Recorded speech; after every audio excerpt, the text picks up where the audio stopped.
Charlie was arrested and informed that due to an offensive tweet they had made, they were going to be charged and sent to court.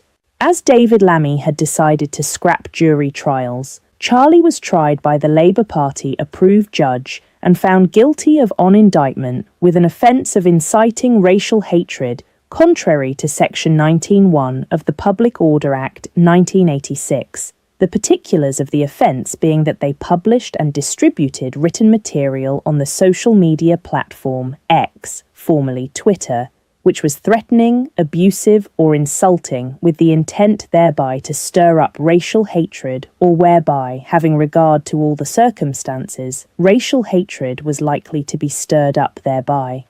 Charlie was thus sentenced to 3 years in prison. Charlie did not receive any visitors in prison. Their parents did not want to risk associating with such a dangerous speech criminal in case by hearing something they themselves would be committing a crime.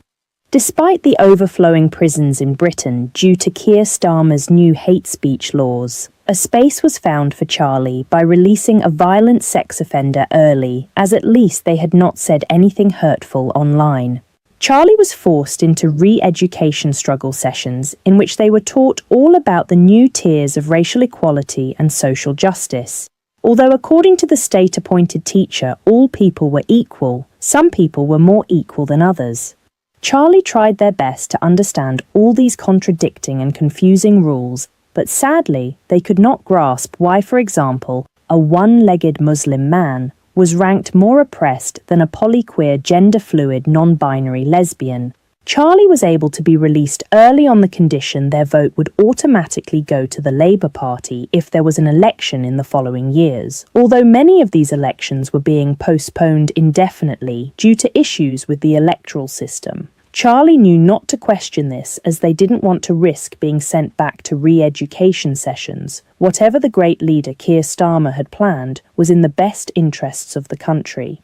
Charlie received a phone call from Amelia. They were very worried as despite finding Amelia attractive, Charlie thought she might get them into trouble again. Amelia explained that she was campaigning for the rights of political prisoners and the rights of oppressed people. Charlie was so relieved. If they met with Amelia at this campaign, it was for a good social justice cause, and there was no risk they would get into trouble again for thought crime. However, while they were out campaigning, a police officer approached. Charlie had not thought to question what disadvantaged groups they were fighting for. Amelia was fighting for the rights of the oppressed British people, and for political prisoners who, just like Charlie, had been locked up for simply voicing their opinions online.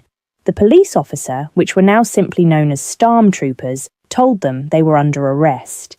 Amelia suddenly pulled out a pistol, which was very illegal in Britain due to the government disarming the populace, and began shooting at the stormtrooper while shouting, "Die, you fucking commie pig!"